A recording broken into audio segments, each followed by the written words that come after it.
Hey guys, happy Saturday night. I'm kind of on time tonight, or I'm not as late as I usually am. Just watching a little bit of my favorite podcast. It's that All In podcast. And they were in Austin this week. It looks like they're at a bar, but it's the one with David Sachs and Chamath Palihapitiya, Friedberg, David Friedberg, and Jason Calacanis. Anyway, Calacanis, or however you say his name. Two of those guys are Austin bros now. Sachs lives in Austin, and J Cal lives in Austin. I think Chamath is still living on the left coast out there in Cali, but maybe he'll be here soon. All right, guys. Well, anyway, turn down the volume on that. Let's concentrate on the market. What the heck is going on with Bitcoin? What's happening here? I can't. I mean, come on. It's probably nothing, but I mean, it's just not the look I was hoping for at the same time. It's just a stupid line on a chart. It doesn't mean anything, but it's just another data point. The market doesn't care about where I draw my line. Wonder if somebody else has his line somewhere else. A lot of technical analysis is kind of like, looking at clouds, and, some people see a bunny rabbit and some people see a bottle of whiskey or whatever. It's just kind of, so it is very subjective. And as you guys know, I'm kind of a data guy, but that is a data point that's not, that's suboptimal.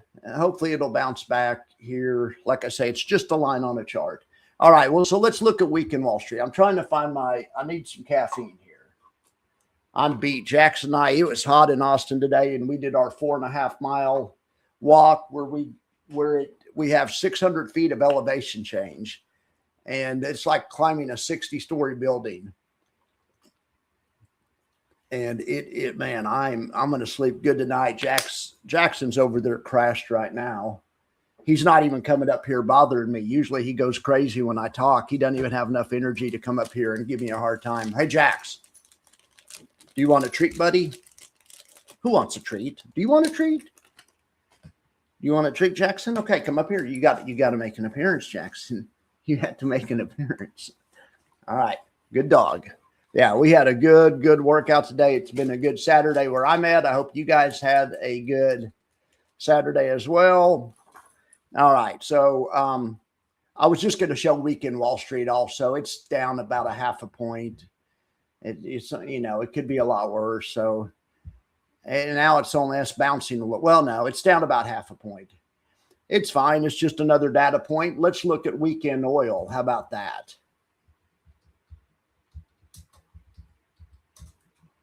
Weekend oil, U.S. crude, plus 2.03%. But what kind of bars are these? That's a 5-minute bar. Holy cow! Okay, so it was that the Bitcoin selling off was a news event, obviously. Because oil went up. Did something explode over? Anyway, one of you guys look it up and give us a report and try to figure out what that if there was a tweet or something. It looks like it's coming back the other way, so hopefully it's just nothing, or it turns out to be nothing. Hopefully, right? I mean, I'm always hopeful. We got 3 of you guys here on a Saturday night. Boy, I really appreciate that. All right, so this top 40 show is becoming one of my favorite shows. I really like it. Let's go over the list really quick for those who didn't see it. And also we have some comments. This is a post game. I had 1 or 2 little errors. Vega, my friend Mayor, sent me Vega, and I said I would start following it. So I put it in the daily factor. Well, I didn't realize it pays a small yield. It pays too small of a yield to technically be here. But it was already in there, so I just let it be. But I mean, we can still study it, small yield and everything. I mean, the price is down. I mean, it's pretty stable, whatever. It has decent moxie, so it's probably been around for a while, but not technically, doesn't technically qualify. But I do make exemptions. I mean, I do make exemptions all the time, I guess. But I'd have to learn a little bit more about what Vega does. All right. So K-Gold was next. Then IDUB from Aptus was next. IDE from Voya. BlackRock Capital Allocation Trust. From BlackRock, we have the dogs of the Dow, the international market and emerging market dogs of the Dow. We have IDEVO, which is also international markets. That's kind of been a place to hide. We have Stretch from Strategy. Now, today in my show, I incorrectly identified GEME as a closed-end fund, and it's not. It's an ETF. My friend Brad made me aware of that, and I appreciate that.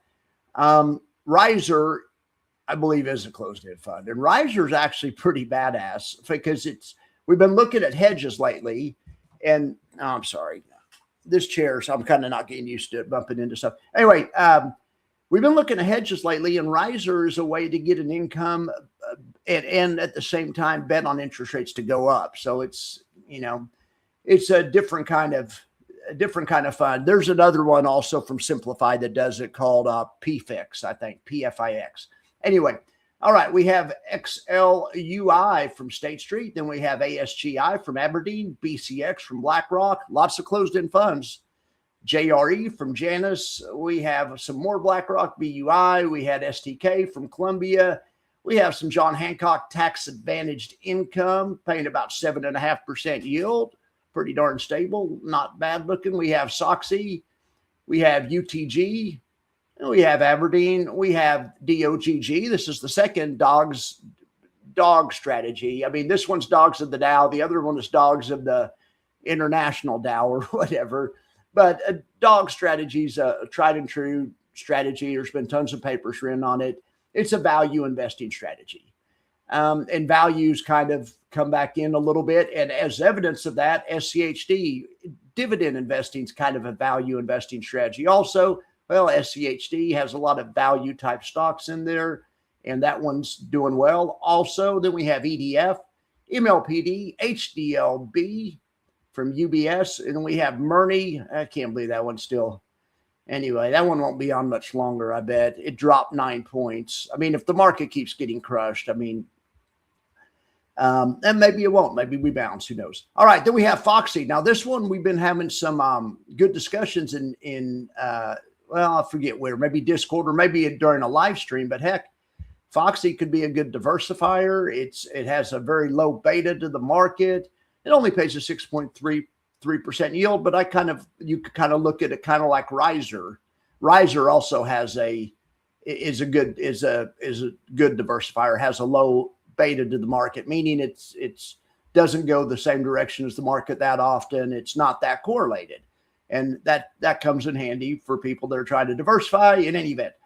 So Foxy's a foreign currency, a long short foreign currency play. Then we have TYG from Tortoise. We had NDIV from Amplify. Man, this one is something else. I mean, yes, it pays a little bit less than 5%, but man, this thing is doing really well. Now, of course, it's also value oriented. We're seeing the revenge of the value oriented guys. I'm trying to think who was the most famous value guy, but it's a Peter Lynch or in any event, but that we're seeing kind of a resurgence of some value. Now, Serco is not value, but it's, and I don't know how it's on here still. And it's not up 20 places. This one messed up also, but I wasn't going to reshoot the show. This one actually dropped from number 2 last week with the recent market sell-off. I mean, it's still hanging on to pretty good NAV performance, but this one's down 8. That should say down 8. So those are the 2 errors that I wanted to correct. That's the major one. And then I mentioned one a little while ago. Other than that, I thought the show went pretty well. Anyway, then we have Crash, which is new on the list. We have MDST from Westwood, some midstream pipeline type stuff. YQQQ is a monster lately. Don't go get it. But it's doing well lately. It would have been great to get it 3 months ago or something with the market. I mean, use your own judgment. MLPI from Neos. This thing is just turned 3 months old. And it debuted, first time ever, at number 6. Shouldn't surprise us because, oil infrastructure's been hot. Neos does a great job, and this one's no exception. Then we have WEI from Westwood, XOMO, XLEI, USOI, and USOI. So we have a USOI from UBS. Now, this is an interesting thing here. So Okay, so we have Defiance, and the Defiance one pays a bigger yield because, of course, it does. A Defiance, Yield Max, granted, you know that's they're the kind of the maximum yield strategies, and really Round Hill and Rex aren't really shy about paying a big yield either. But that's another story. So of course it pays a bigger yield, 100%. That's to be expected. But the thing that's so darn impressive about this thing is it pays 3 times the yield, and it's doubling the NAV performance. Or not quite. I mean, but that's impressive. Now, it is true. The one drawback to this is USOI from Defiance is not nearly as stable as USOI, and part of that's because of these giant, dividends that are coming out. But in any event, like I always say, these ones that pay the maximum yield, they take more risk, they get more reward when they get the direction right. It's almost like leverage. It's not leverage, but it has some similar characteristics. All right, so that was the list. Who else here? There's only 2 of you guys. I've already run some people off, but that's fine. We got everyone we need here. We got Dividend Degenerate, and Risers also need. Oh, is it really? Okay, my bad. My bad about that. All right, well, I think I knew that. I mean, I just misspoke. Riser is, we never put that on the closed-end fund show, do we? I don't think we do. Anyway, I have it strained out over here. Check this out.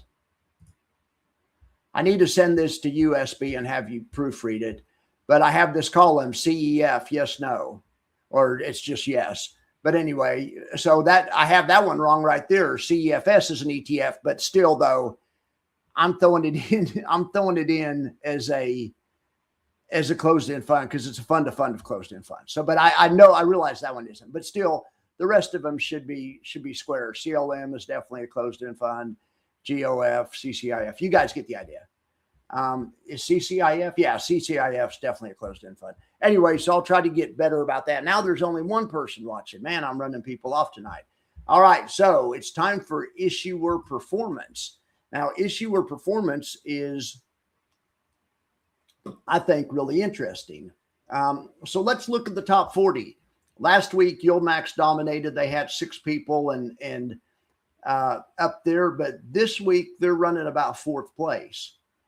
They still have 6 ETFs on there, but the ETFs aren't doing nearly as well because the market pullback. I mean, XOMO is still doing well, granted. And YQQQ is doing all right. Crash doing all right. But Serco and Murni and Soxy are not doing as well. There's not been a good appetite for risk on. But if you want to look at a company-wide max factor, even though it's just based on one ETF, that USOI from Defiance, those metrics are incredible. NEOS, MLPI from NEOS, even though it's just one fund they have in here, it's generating a huge company or a huge max factor from that fund. Good job. Westwood's doing a great job. What did Westwood have? They had 2nd and 8th or something. I mean, that's really good. YieldMax had a lot of people on here, but they not as good as last week. NXG Investment Management. So that's the SRV fund. And then we have a little UBS on here twice with USOI and HDLB. And State Street's really, I mean, it's been a very successful experiment. Those covered calls on the sector funds, in my opinion, anyway. I've heard good stuff from you guys as well. Anyway, you can kind of see the rest down here. The rest are somewhat lower. The Amplify didn't make a bad show. I mean, they had IDEVO and NDIV. That's not bad. But you could see the rest of these. BlackRock had 3.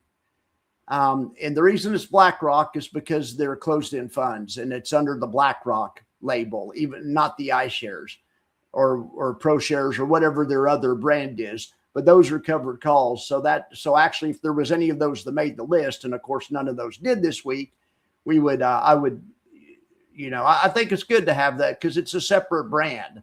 BlackRock's a huge conglomerate. I mean, anyway, all right. But I'm aware of that. I was not aware that Riser, I could have sworn Riser was a closed-end fund. But that's what I get for swearing, right? My grandma always told me not to swear. I was just going to look really quick and see. But anyway, I just need to send this list to we're kind of crowdsourcing this list on this show because you guys find stuff, or you wouldn't believe I found a bunch of stuff when I was putting this together that was wrong. But yeah, I don't have riser check, so I think it's all right on a database level. We just need it's not all right on a max level. That's a brain fart on my part, unfortunately. All right, Michael. Hey, bud, how are you doing? Haven't seen you around here in a while. What is your take on WPay? Well, let's talk about that in a second. I want to finish my little thing that I'm showing you. I don't have much more to show you that we could talk. It's an ask me anything, and I'll take that question. We'll even look at the prospectus really quick, and we'll brush up. All right. So we saw the best companies in the top 40, and I mean, just on a math basis, it's Defiance and Neos this week. Westwood, Yieldmax drops to 4th place. But if you're just looking at a company-wide max factor, and we have all the numbers we need here, Yieldmax has a huge average yield, of course, because of course they do. But they have kind of a weak quarterly NAV return compared to some of the other funds. But they still, they're still in there. But yeah, the Defiance, I mean, to yield 66% and have a 34% NAV return, even if it is twice as volatile as the SPY, that's, you could compound some money pretty quick with those types of results. Hopefully the Strait of Hormuz gets opened back up really quick, and this is all just like a bad dream. But if it doesn't, if it is prolonged, I would expect USOY from Defiance and USOY from State Street, along with XOMO from Yieldmax and others, and a ton of closed-end funds that are in the same type of business. Neos's fund should keep doing well also. All right, so that's that for the top 40. Now let's just look at the best overall companies. Okay, so Westwood just won on a company. I haven't even looked at this, but yeah, Westwood. I mean, Westwood's killing it. So let me show you. Let's see. Sort by company max. Major issuers first. Claude did this better last week. Let me just do it this way. Sort by company max factor. And I wanted to put out, and I want to put the average performance, and that's right here. The overall average, there's 266 of these. Average yield was 45, which is a lot, but the average NAV return was negative 12. So, and I mean, we can look, unfortunately, X funds, Rex, Defiance, Yieldmax are all under the average Round Hill and Granite shares. Now, they take extra risk, like I say, but the ones that are dominating and that are doing better than the average this week are Neos, Amplify. Look at Neos. That's 20% NAV return. I mean, average yield. That's not bad. And yeah, negative 9%, but that includes their whole company. So it's not, it's not actually, that's not too bad. And and you can tell we can run a max factor on the whole company. Amplify, does a good job. Or they have been lately, I mean, now IDEVO and NDIV have been probably pulling their average up. I mean, that's just the way averages work. Look at old Curve down here. Curve is averaging 21% on yield, which is a little bit higher than Neos, but their NAV return's a little bit worse, but they're also a little bit safer. But in any event, up here, the highest ranking one is BlackRock. And if I would have included BlackRock with iShares or ProShares or whatever their brand is, they wouldn't be that high. I mean, this is indicative of they have these good, safe, closed-end funds. Look at this for a company-wide yield, yielding 15%. Not quite as much as Neos at 20% or Amplify at 21%, but they're doing one heck of a lot better. At least lately, preserving capital. They have a pretty safe overall. They're about 2/3 as stable as the market on a company-wide basis. And I realize they have more ETF or more closed-end funds. We're adding more all the time. We're adding more all the time. Some of them are, don't pay 5%, and that's why they aren't here. Or maybe they pay monthly, or I'm sorry, they pay, semi-annually or annually. So that, but these are the good ones. If you guys know of any more, we're adding them all the time. I know this BST is a popular one, BlackRock Science and Technology Trust, or Science and Technology. That STEM education is important. I'm a big believer in science and technology. I was just watching something on my podcast. It was Michael Dell. He was on the podcast, and I thought that was cool. The him giving the money to to fund those accounts, and a lot of other. It's only $250, but it gives it makes people feel like they have a stake in the system, and I like it. I like the idea. I like Dell, of course. I don't have a Dell computer. Nothing wrong with them, but he's an Austin guy, so I'm predisposed to like any type of Austin tech bro. But I thought that was a cool thing he did. I would say if I was a billionaire, maybe I would give scholarships to people that take. You probably couldn't do this for people, but give out fund. Put some money out there and fund an endowment for STEM majors, STEM, and STEM engineering, that kind of stuff. But anyway, all right. Since I'm not a billionaire, we don't have to worry about that. But man, yeah, Westwood's impressive. I mean, Tortoise is just one fund, but that TYG, SRV, I mean, these are some darn good closed-end funds and ETFs right here in this portion of the list. And then the last thing I have to show you is we have the complete Max Factor database. If you want to look at any fund out there, you want to say, hey, how come KHPI didn't get on? What's going on? I have my KHPI. I like that one. Well, why is it 110th? I don't like. What about NIHI? What the heck? Why did you make it 111th, Max? We can darn sure look at that, or we can talk about whatever you guys want to. All right, the party can start now. We have Chad in the house. Hey, Chad, appreciate you being here. Appreciate all of you guys being here, Michael and everyone else. Yeah, I did the top 20 list, but it's pre-recorded. It's pre-recorded. Here's a real quick look at it.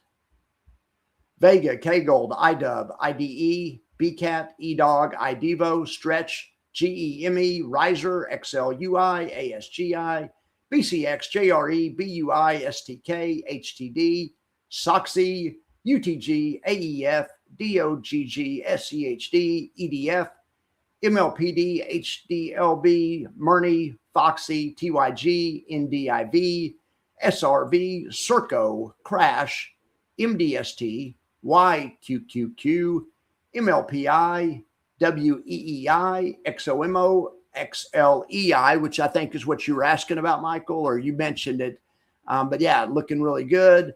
USOY and USOY. So that is the rundown there. But yeah, this isn't Ask Me Anything, or usually what happens is people will say, well, come on, why isn't GDXW on there? I mean, I love that one. I don't think people are going to be saying that this week, because one of the factors in the factor is momentum. It's probably the second most important factor. What this looks at, this metric looks at NAV return before all else. If you have negative NAV return, I mean, there's 266 of these ETFs. You can almost always find somebody that has positive NAV. There's no reason that you would have to accept negative NAV return on a list like this. However, there are some occasions where a company has, kind of small negative NAV return and pays a big dividend. And yes, they could still make the list, but it makes it harder for them to. So the first thing we look at on the factor, the way I designed it, is to be is safety first. And so NAV return is first, and other metrics don't consider momentum. So because that is so important, the price momentum of the underlying that is just vitally important. So momentum and NAV return are the two main things that it's going to look at first. But then also it's going to look for yield and stability. I mean, everyone wants to make a 50% yield. If you can make a 50% yield and and you can do it in a stable manner, and your NAVs, and your NAV's doing well, and you have recent momentum, well, then you're probably going to be in the top 10. This is a trader's index, not an allocator's index. We can look at the long-term max factor. We don't have a countdown show, but that's what else we can do. So the long-term max factor is right there. MLPD. Now, the long-term max factor is similar, but it doesn't look at momentum. I mean, because this is an allocator's index. It doesn't, that the short-term max factor, absolutely. When you look at something over a year or two, you just want good risk-adjusted reward.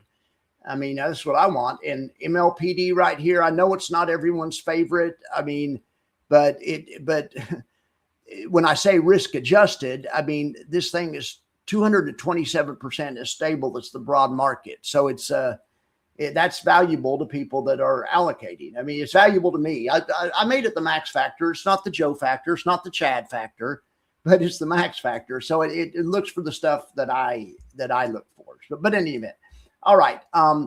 GUI and Goop, heck yes. Now, if there was a momentum screener on this, GUI and Goop wouldn't be on there.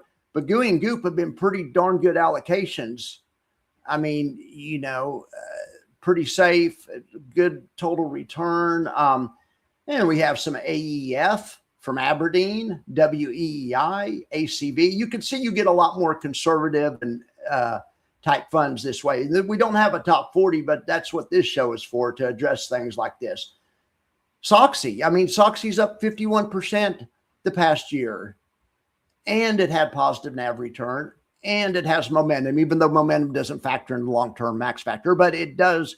It actually, SOXY's lost a little bit of momentum recently, but you guys get my picture or get my thing. And look, TSMY, STK, Devo, and a lot of these are on both lists, like MLPD's number 17 on one list and number 1 on the long-term max factor. AEF is number 21 and number 4. So anyway, that's the long-term max factor. You got DOGG, looks good. It's on both lists. It's 20, and it's on this list too. Now, the one thing about the long-term max factor is you need a year's worth of data. So there may be some very good funds that you're like, why isn't that one on the long-term max factor? And it's most likely because it may not have a year's worth of data left, right? All right, so Chad's ready to cause a ruckus, but I am, Max Pi is down 4%. My real life account is very similar to the Max Pi, and it's down 4% year to date. It was down 5%, but then it actually rallied a little bit. Worst, it was down 5%. It closed the week down about 4.5%, year to date anyway. Yes, I hope we get a big bounce. Also, we are definitely oversold. The end of the month rally, absolutely. Absolutely. End of month window dressing, and not only end of month, it's also into the quarter. So sometimes, to the extent that they're able to, fund managers will try to dress up the portfolio. And if they can engineer a rally, even if it's a dead cat bounce or something, into the end of the month, and sometimes it even extends to the first day of the next month, they will darn sure try to do that. I think that theory holds true, especially whenever, I'm a little bit worried about even if that dynamic exists, that other dynamics and news-driven flow will overwhelm it. But we'll see. I mean, we're definitely due for a oversold bounce. Okay, Michael. So I'm going to take your questions in order. So what do I think? What's your take on WPay converting to top W? Well, so from what I understand, and it's been a while since I read the prospectus, hopefully Marcus is here and can bail me out if I say something wrong. He may be out tonight though. Let's just, so I don't just speak out of my butt, I mean, too much. Let's look at, let me try to do this.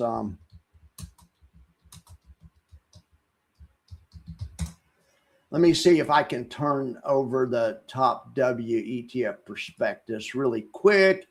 Okay, so let me kind of see. Let me kind of eyeball it right here. I didn't understand if they've already done this or, okay. Anyway, the Roundhill Top Weekly Pay ETF seeks to track the performance of the selective Roundhill Weekly Pay Universe Index. Top W is designed to invest in weekly pay ETFs. Okay, tied to the 25 largest U.S. company. Okay. So yeah, this is like I didn't realize that's how they're doing it. So in other words, they're going to cut the small caps. WPay has WPay's the entire list, but you have some companies in there that are tiny. So I guess I'm looking at this. It's going to kind of be more like a Mag 7 or a Mag 10. There's a Mag 10 coming out, except this is going to be like the top 25 largest companies. So you aren't going to get any of the highly speculative companies in this universe. It just depends on how the big companies do. Sometimes those tiny companies can drag a large part of the return depending on what phase of the market you're in. But this is going to be more blue chippy. I mean, just by the sake of the 25 largest companies. It reminds me of another ETF that's a fund of funds. Well, not really a fund of funds, but Big Y from YieldMax is the top 50 largest companies. We have Tuttle and Tap Alpha. It's Tap Alpha coming out with a Mag 10 product. That's going to be basically the 10 largest tech companies. And the Mag 7 products have been successful. So I think they're just trying to make it more blue chippy. And I'm guessing they're doing that to try to cut risk and to try to improve performance, because the one kind of Achilles heel to Round Hill or to the weekly payers is they use a little bit of leverage. Leverage works both ways. Lately, the results of WPay haven't been great. Now, I don't know that this is going to fix it necessarily. I think, if the market goes up, this will be great. If the market goes down, it'll do what it's designed to do. So that's my thought on that one. That is my thought on that one. So the MaxPi is down. Well, we'll put some new stuff into it next week. On this show next week, it'll be the end of the week, the end of the month show, right? January, February, March. Yeah. So what day is next month? It's March. Let me look at the calendar. Yeah, March 28th. Okay. So yeah, well, on the end of the month show, maybe we can look at taking some stuff out and putting some stuff in. That's the whole idea of the max factors. We're trying to find the funds that are hot that quarter. So we'll probably who knows? We'll figure it out though. Hey, on SFOL, well, it's been a while since I've looked at SFOL. My default kind of go-to is let's look at it against the SPY. And let's go back a year. Let me just get some data going here. Let's look at it over the past year. SFOL's just kind of, I used to have a real good handle on what they're doing. It was a short volatility fund, and they had a novel way of shorting volatility. Instead of selling options like YieldMax, Round Hill, and all the other guys do, when you sell an option, you're short volatility also. But these guys, instead of doing that, are selling futures in volatility. It's a derivative of a derivative. But I used to understand how it worked, basically, but now they've gone more to like of a fund of funds posture, and they've been underperforming over the past year. Now let's see how they've done. The past 6 months has been really bad for the market, for the NASDAQ. The NASDAQ is down 3%. I don't remember the NASDAQ being down over a 6 month period. I mean, since 2022, that doesn't usually happen. The NASDAQ's known to take quick dives, but then recover fast. But to be down over 6 months has been kind of a little bit of a tough market for some of these funds. But in any event, so let's look and see if this is giving us any kind of protection. And what I would expect to see is if we went over the last 6 months or last 3 months, maybe some better performance compared to other things. So November, we'll just go from September. And let's see if it's done. And I guess I should compare it to the Qs. Still lagging a little bit. I just don't know enough about this one to say. I mean, we could look at it a little bit more detailed. I mean,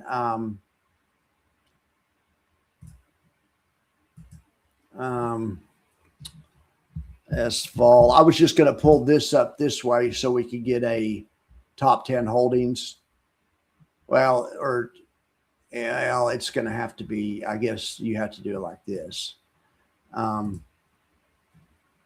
we can just look at the top holdings here, but yeah, they've gone to like a different strategy. And honestly, I just don't have a good handle on what they're doing. It's underperforming. It never hits the factor. That's why I have the factor kind of as a to monitor stuff that just starts doing well. I would have never guessed that CRCO was doing as well as it did. I don't care about single stock funds. I don't really care that much about closed-end funds. I mean, but I'm beginning to. But I'm saying as I start seeing, the closed-end funds all over the factor, then I perk up, because that's what the factor is, like a scanner for me and you guys also to find the very best risk-adjusted reward companies that have momentum, safety, the whole thing. SVOL hasn't been on the factor, and I don't remember the last time SVOL was on the factor, if it ever.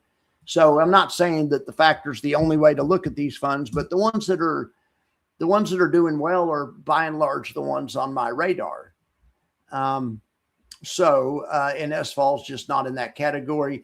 So, I mean, they have this fund. I mean, it's a fund of funds now. They have the Simplify U.S. equity plus upside. And I've looked at that fund. I don't even like that fund. It doesn't, I don't want to get into that, but QIS, I mean, I like this fund that the sub-advisor is Mike Green. I admire Mike Green a bunch, and I follow his social media, his Substack or Patreon. And I think this one is kind of his baby. It's a multi-QIS alternative ETF, whatever that means. It's a quant strategy. So I'm rooting for that one. But other than that, just because of Mike, AGGH. Now, this is a problem. They say that the 60-40 portfolio is broken, and this is a prime example. This is an aggregate bond portfolio. Ag just means aggregate bond.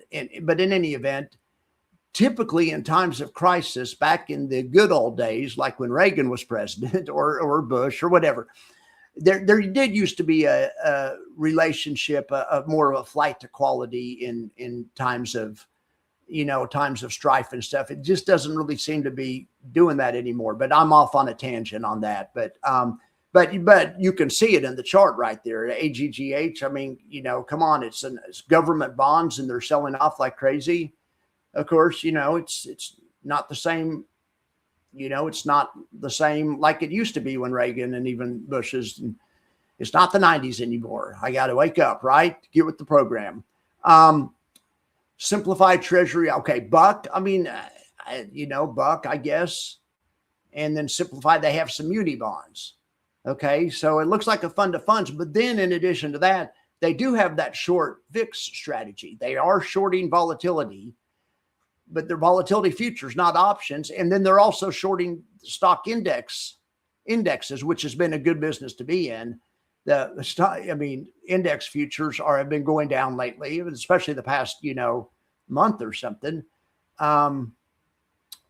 So yeah, I wish I had more to offer on that. I just, maybe let's look at the website. Let's see what their pitch is. Prospectus, fact sheet, fourth quarter 2025. Should we look at the fact sheet or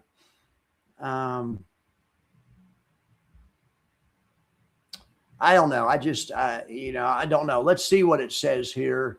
Seeks to provide investment results before fees and expenses that correspond to 1/5 to 3/10 the inverse performance of VIX. So it is still a VIX shorting instrument, and that's an old hedge fund strategy. They're shorting. They're playing the term structure of the VIX. But in any event, it says, we believe many traditional sources of income are failing to meet investors' needs in today's low yield environment. SVOL aims to provide attractive income stream. And I guess diversification, but short VIX is the same thing as long the market. When VIX is getting crushed, the market's doing great. That's the whole idea. That's the whole idea. The fund's short VIX position provides investors an optimized exposure for monetizing the premium in the VIX futures market. A modest option overlay budget is then deployed into VIX call options so they don't get cleaned out like what happened in Volpocalypse to some of the funds that were shorting volatility. Shorting volatility is the ultimate picking up pennies in front of the steamroller.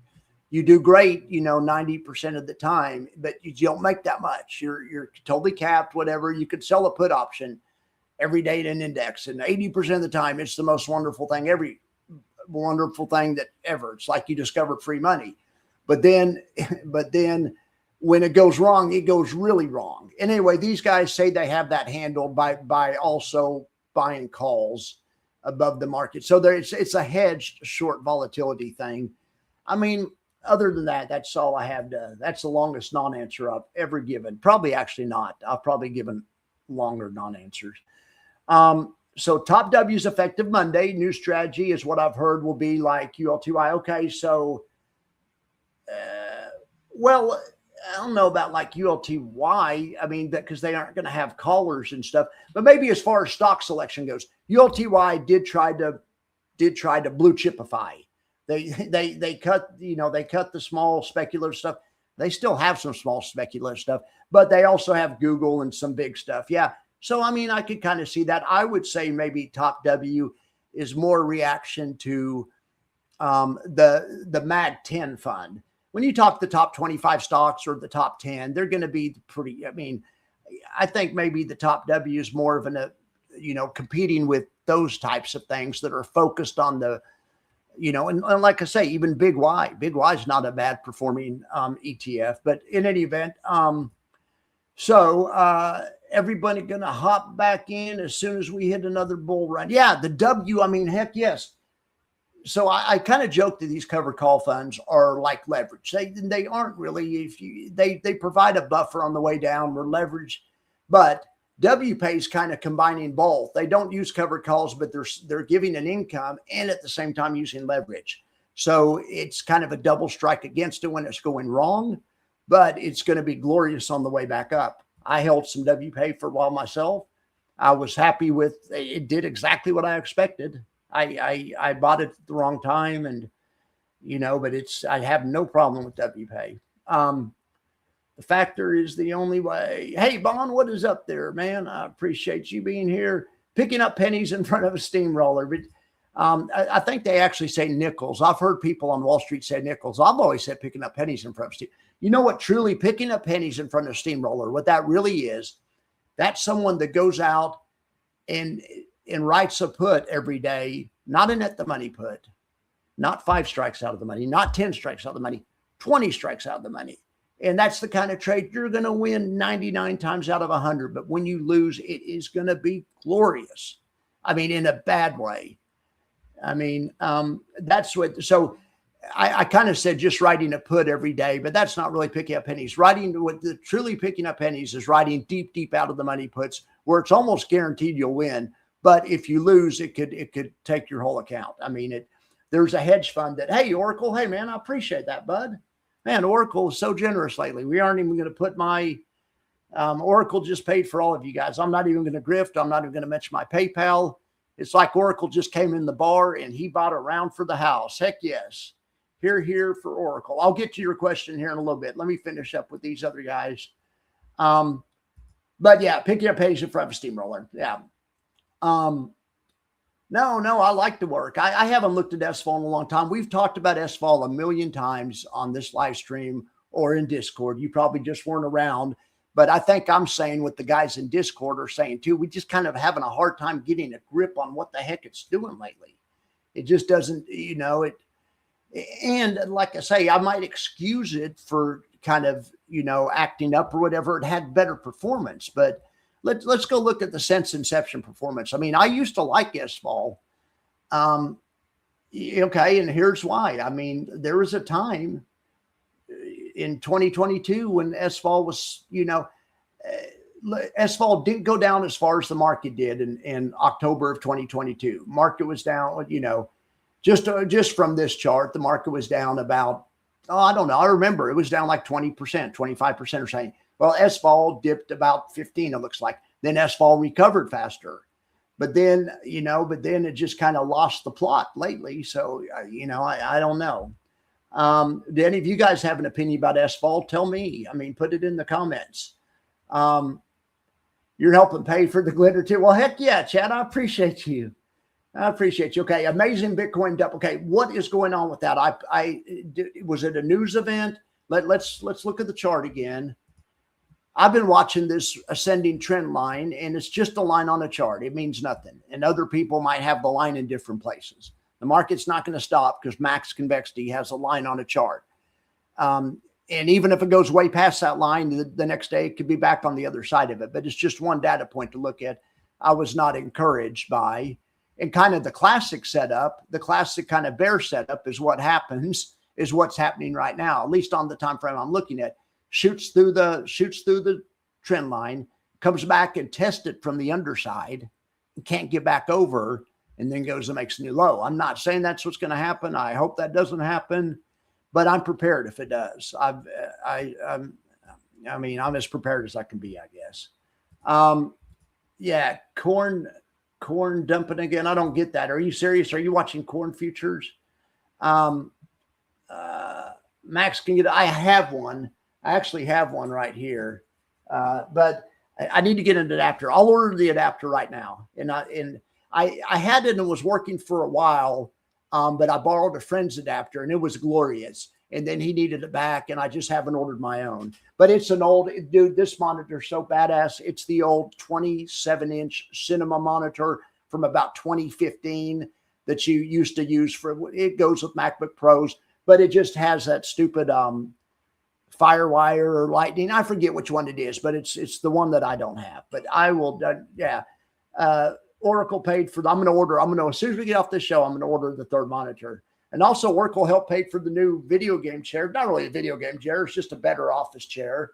A lot more comfortable, a lot more back support, so anyway. And and not just Oracle. I've been getting generous donations from several other of you guys, but I do appreciate it. What did Bitcoin fell almost two? Was it a tweet? China back? Oh yeah. Or do we not know? Is it just, it's not going to be a margin call right on the weekend. I mean, I wouldn't think, I guess it could happen any time, but these guys that are 50x levered, maybe, or something, maybe they were hoping for, I don't know. Sometimes these things can kind of be self-fulfilling. If it goes lower, then it can set off more margin calls. Anyway, I'm hoping that by tomorrow morning, it was just a fat finger mistake and we're back over 70,000. But on a long-term basis, we've been talking about it. And I asked everyone the other night, do you guys think Bitcoin's bottomed yet? And because I was kind of thinking not, but I didn't say anything. And Oracle chimed in and said 45. And that's kind of what I was thinking too. But, and I think other of you guys think we may have more pain to go. So the good news is, though, like I say, this isn't helping my portfolio, but I'm somewhat hedged. I have a little bit of cash, and I'll be darn sure. And I would love to get some long exposure down here at 50 or something. Heck yeah. Okay, look at a 1 hour bar chart of what just happened. Okay, I was looking at 30 minutes, but yeah, let's look at we can look at a 1 minute chart or something too, or a 5 minute chart. Because it was vicious. That's a 5 minute chart. So 5, 10, 15, in 20 minutes, we dropped from 70,100 to 68.2. Yes, that is a butt whipping. Like I say, and this is not the look we're looking for. We don't want to see a failure to take it back pretty quick and then a new low, but it is what it is. So I always try to look for confirming evidence. So I would expect weekend Wall Street. Okay. And so here's what happened. Crude also, and this isn't the most accurate thing, but anyway, crude also blew up at the same time and has now come back. So, that's why I was hoping maybe it was a fat finger mistake and maybe people or something. But also, if the Bitcoin's really doing that poorly, and this is a serious move, I would expect weekend Wall Street stocks to be down. So let me try to find that.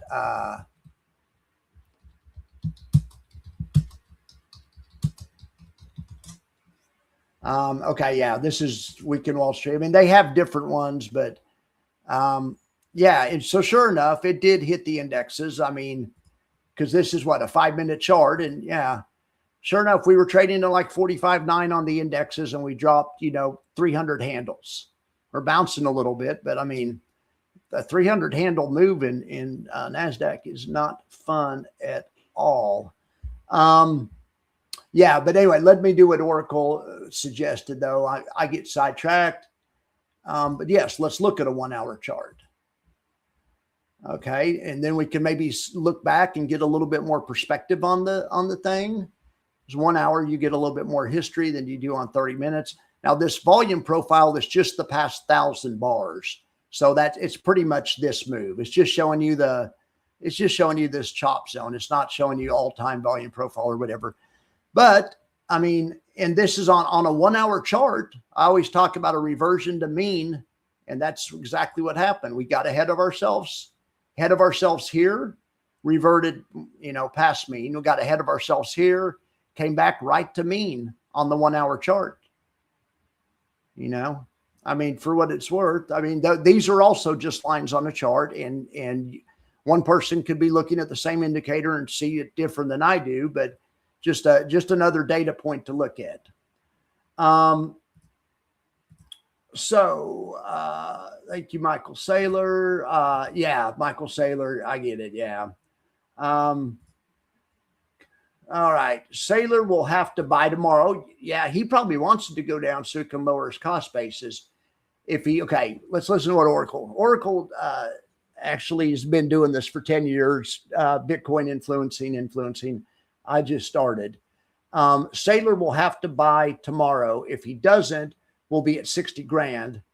The only one holding the market up. It's so fake. I hate to hear that, especially because Oracle has some experience with crypto. I mean, is the man correct? Thank you, Michael. It's nothing but general weakness. The only thing that's been pumping it up has been Saylor's buys. Yeah. So here's what I'm worried about. Let me ask you, I'm going to read the rest of your questions, but let me ask you this, Oracle. Do you have an opinion on Stretch? Because I really don't. The preferred stock that's related to strategy. But I did see somebody I respected the other day saying that if Bitcoin goes below Saylor's cost basis, especially if it stays there, it won't make sense for him to pay the dividend. They can just elect to cut the dividend and use the money that they would pay the dividend with to defend the NAV of the broader company. The broader company is his main mission. Stretch is a side project. So I'm worried that I think people think Stretch is, guaranteed. And I guess, though, it basically is guaranteed, I guess, if Bitcoin keeps going up. I mean, it should be all right. But I mean, I would just, I'm worried about Stretch. Or I'm just worried that the people don't realize that it's not like a bond. The board can elect not to pay the dividend. So Oracle says he'll buy tomorrow night so he can tweet about it on Monday, and that won't save us long. As they make money going up and down, it doesn't matter. My people make money no matter what. Absolutely.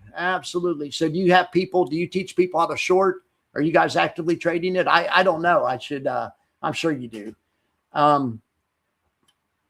Chad was going to say, can he buy 2 or something tomorrow?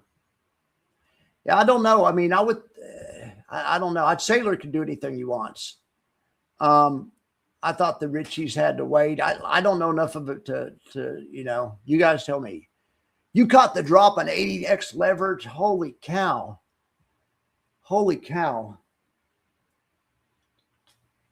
Nice job, Oracle.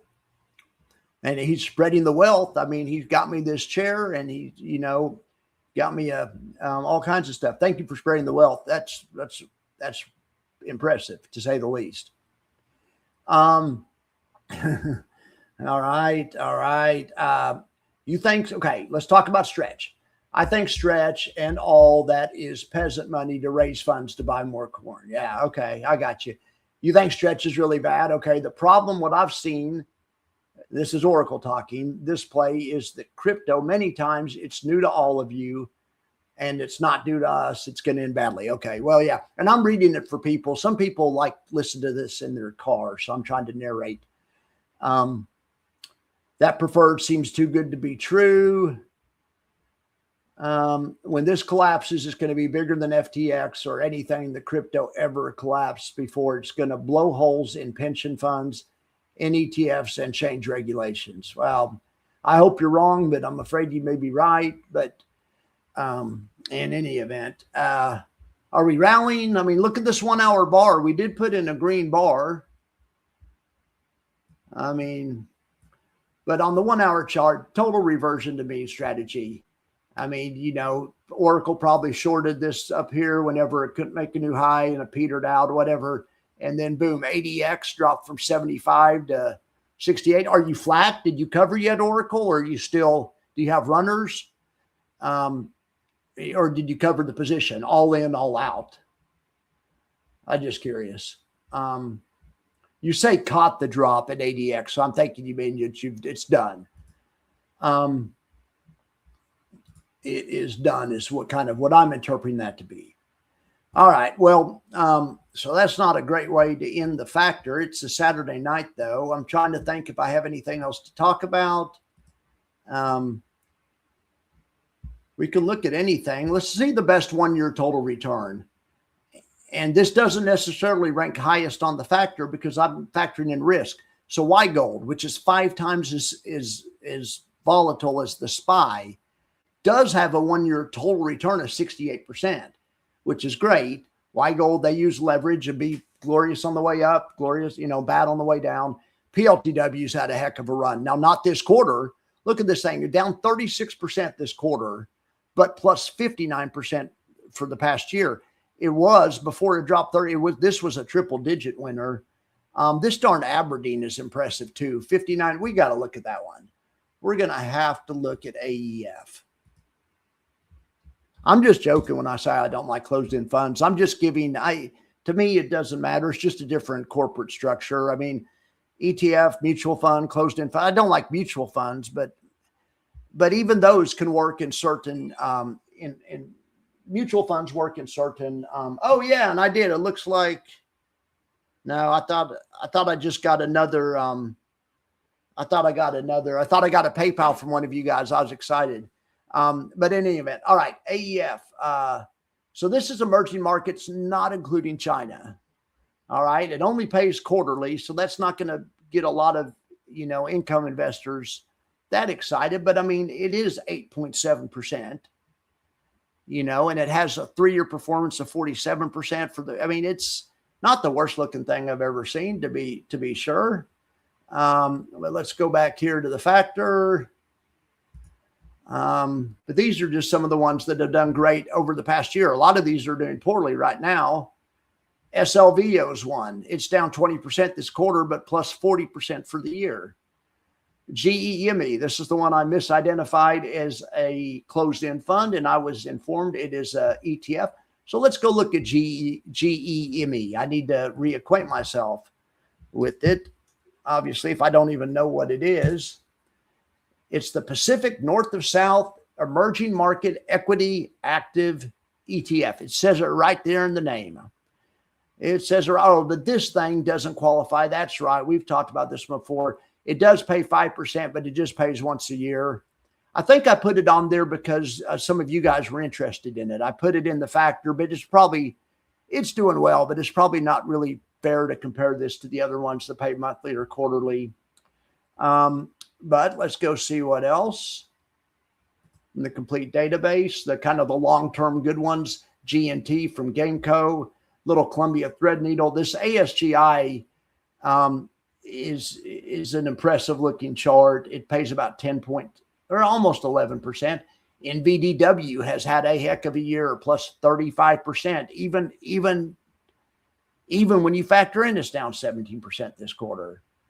Carvani, I don't know how that one got on there. I mean, it has a 33% total return for the year, but it's down 40% this quarter. So in any event, GDXY, a lot of these were ones that were great and are now kind of pulling back, but still some of them got so far ahead, like GDXW, like PLTW.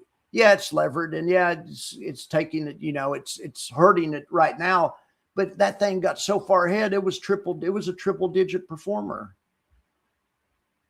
So We see a lot of these closed-end funds here: BCX, BUI, IDE, IDEVO. Now, that is not a closed-end fund. That is a covered call fund paying 5.6%. But anyway, those are kind of the good ones on just the old-fashioned metrics. Just line them up by total return. Don't even worry about the metric. Let's just go with best NAV return. Let's just see the best NAV return, irregardless of anything else. So we have USOI. USOI won on both accounts. But then we have INDIV, which came in 12th on the metric. But if you just like NAV return, I mean, it's 24% total return for the past year and 30% positive NAV return for the past quarter. USOI, TYG, and this is short term. These are the ones that have been having the shorter term momentum. But anyway, XOMO, WEEI, Crash, Circo, SRV, XLEI, MDST, MLPI. A lot of good looking funds on that list, right? All right, so closed and okay.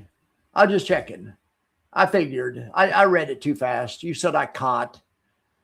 All right. So you did 74% and a 37% in a matter of minutes during that crash. Do you use bots or something? Do you watch it yourself? I mean, or did you know what I do in futures? And I'm not trying to say I'm good at futures, but sometimes I'll set a sell stop when I don't even own it underneath the market. And if I choose at a place where I think if it hits that, it's going to go further. I didn't know if you entered on a sell stop, you just saw it moving and hit sell at market. I don't know. Anyway, but that's awesome. That is an awesome profit. Thanks again for spreading the wealth. You want to hang out? Oh, stay. Well, of course. Well, I mean, if I have something to talk about, but when we're running out of stuff to talk about, also, I haven't had dinner yet. I'm kind of getting hungry. But heck yes, age is only a number. All right. So title and yield max all up in that list. What are you talking about? Well, it was probably a little while ago. The 1 year total return. I mean, with risk goes reward. Round Hill 2. I mean, the ones that take more reward, take more risk when they get it right, can have pretty outsized results. The problem is when they don't get it right. And the problem is on average. If you look at average results, and that's kind of why I make this thing. If you look at best average results, best overall companies, and then you look at the average return for all companies, all funds, all companies. And it's right down here. Okay, this is totally average. So lately, X funds, even Rex, Defiance, Yield Max are under that average. The ones for whatever that means, just take that. The ones that are over the average are Simplify, Global X, Neo. So I don't think that would surprise anybody. I'm a little surprised how well Amplify did. I mean, that it's outdoing Neos, but it's, that it's just a 1 week thing. Cornerstone. Everyone loves Cornerstone. Everyone loves iShares. I mean, iShares has, IVVW and IWMW, that's not all there. I need to go through this and there's more than that. I need to put the other ones on there, but it doesn't matter. Those other ones aren't doing that well this week. So I'll get them on by next week. What's this All-Star Funds? This fund is called USA, which heck, I love the ticker. That is the greatest ticker in the history of tickers. It's a Liberty All-Star Equity Fund. I just want it. Well, it's a closed-end fund, so we can't look at the top 10 holdings. But I mean, we can, but not on this. So right here, we can read the news. It says they added GDXJ. So that's probably one of their holdings in here. And this used to pay semi-annually. It looks like it's gone to quarterly. So, and it pays 12%. So I think it's definitely fair to look at it. Like I say, and I like the ticker. So it's definitely on there. But yeah, so, I mean, that's what I'm trying to show. I'm trying to show the overall average. I mean, and we could see it and we could study this every week and see. I mean, I like some of X Fund's products, but they have been doing poorly lately. So, the facts don't care about my opinions. They don't care that I like X Fund, whatever. It's still going to get ranked where it's going to get ranked. These are just the facts. I don't have any animosity towards Granite shares, but it is the riskiest of the cover call funds, in my opinion, even more so than Yieldmax, Round Hill, Rex. I think that's like one level below, but those are plenty risky also. But we can see it. It's been a risk-off environment.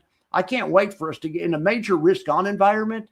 I think Granite shares and Round Hill will go straight back to the top.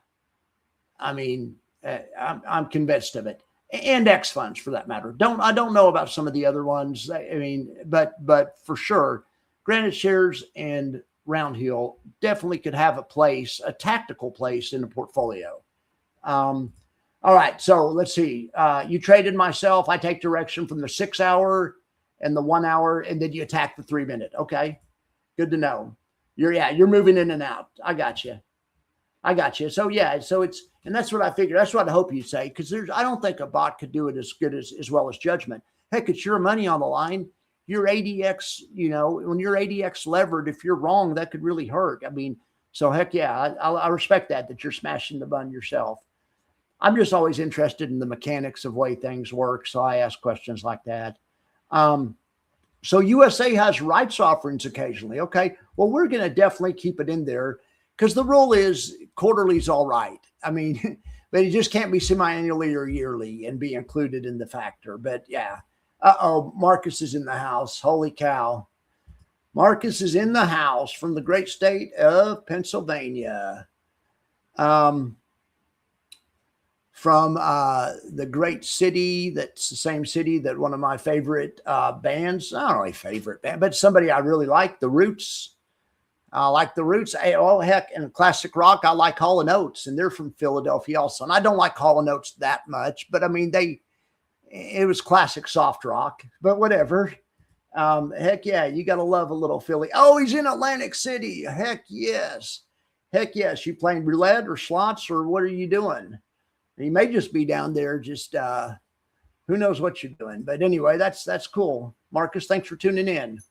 Yeah, the question is, are you winning? I appreciate it. Throw 50 on the 31. Heck yeah. 31 was my number in basketball, high school basketball. I forget why, but